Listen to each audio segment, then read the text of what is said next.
यहाँ हर कहानी बोलती है।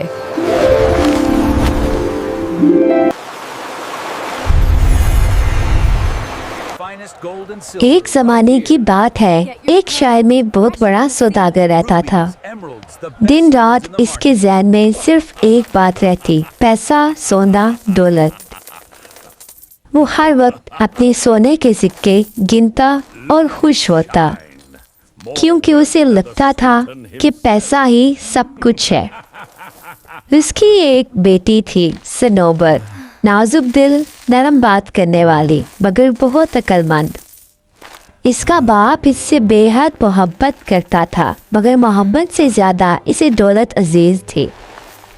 एक दिन वो बाग में बैठी रो रही थी बाबा को कभी वक्त कि काश मेरे बाबा भी मुझसे प्यार करते। बाबा को कभी वक्त नहीं मिलता मुझसे बात करने का। शहर के सब लोग उसकी इस लालच से बहुत परेशान थे। दुनिया पैसे से चलती है। मैं दुनिया का अमीर तरीन शख्स। सनोबर का ज्यादा वक्त उदासी में गुजर जाता।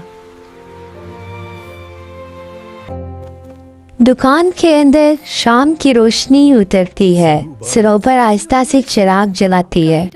सौदागर सोने के थैले सीने से लगाकर सोता है। सनोबर अंधेरे में छत की तरफ देखती है। आंखों में ख्वाब और आंसू साथ बह रहे होते हैं। कौन है? अगली सुबह जब सनोबर घर में पौधों को पानी दे रही होती है, दरवाजे पर दस्तक होती है। कौन है? जिसको सुनते ही उसका बाप हड़बड़ा जाता है। ताजे सोना हूँ, तिजारत के लिए आया, मगर एक खास अर्ज भी है। उसको देखते ही सनोबर के बाप की आंखों में लालच बढ़ जाता है। वो ताजर सनोबर से शादी के सिलसिले में बात करता है।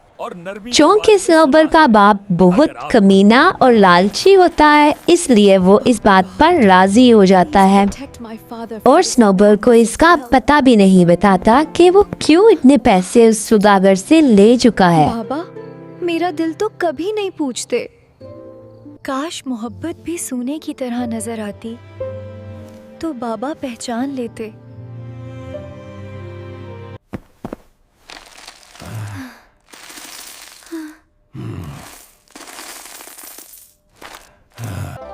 ताजर से सनोबर के रिश्ते की बात हो चुकी थी और सनोबर के बाप ने अपनी बेटी के नाम पे बहुत पैसा इकट्ठा कर लिया था और ये सोच के खुश था कि अगर मैंने अपनी बेटी की शादी इससे कर दी तो मेरे खजाने दुगने हो जाएंगे।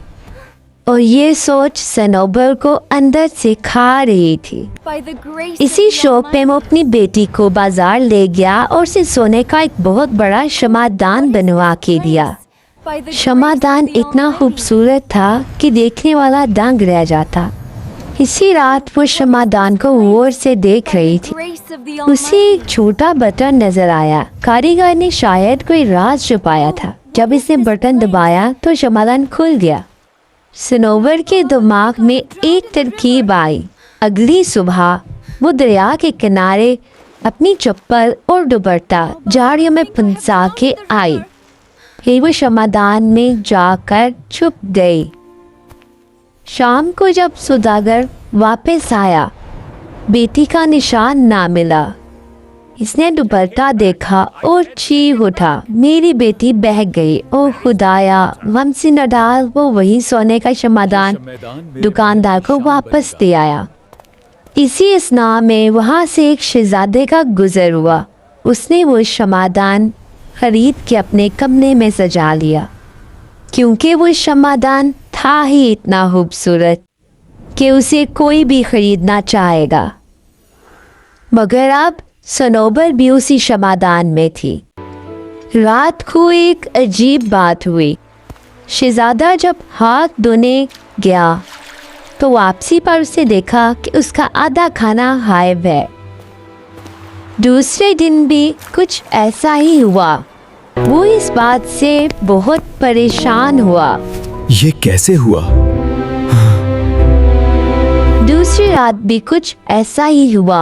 उसके प्लेट का आधा खाना गायब था। तीसरी रात इसने एक चाल चली, अपने हाथ पर हल्का सा जख्म लगाया और बोल दिया, तुम जो भी ये खाना खाता है अगर इंसान है तो मेरी मदद करे। इतने में शमादान से एक हल्की रोशनी बाहर आई और इस रोशनी से एक हसीन दोशेजा नमूदार हुई। मेरा खाना चखती हो? मैं भागी थी अपनी मर्जी से, मगर किस्मत तुम्हारे दर पर ले आई।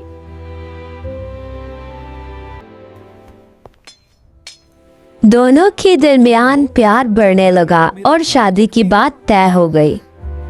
वो दोस्ती, मोहब्बत और खाने की चोरी कब प्यार में बदल गई, My life. इन दोनों को भी खबर ना हुई, क्योंकि ये मोहब्बत दौलत के लिए नहीं थी, ये दिल की खूबसूरती की मोहब्बत थी।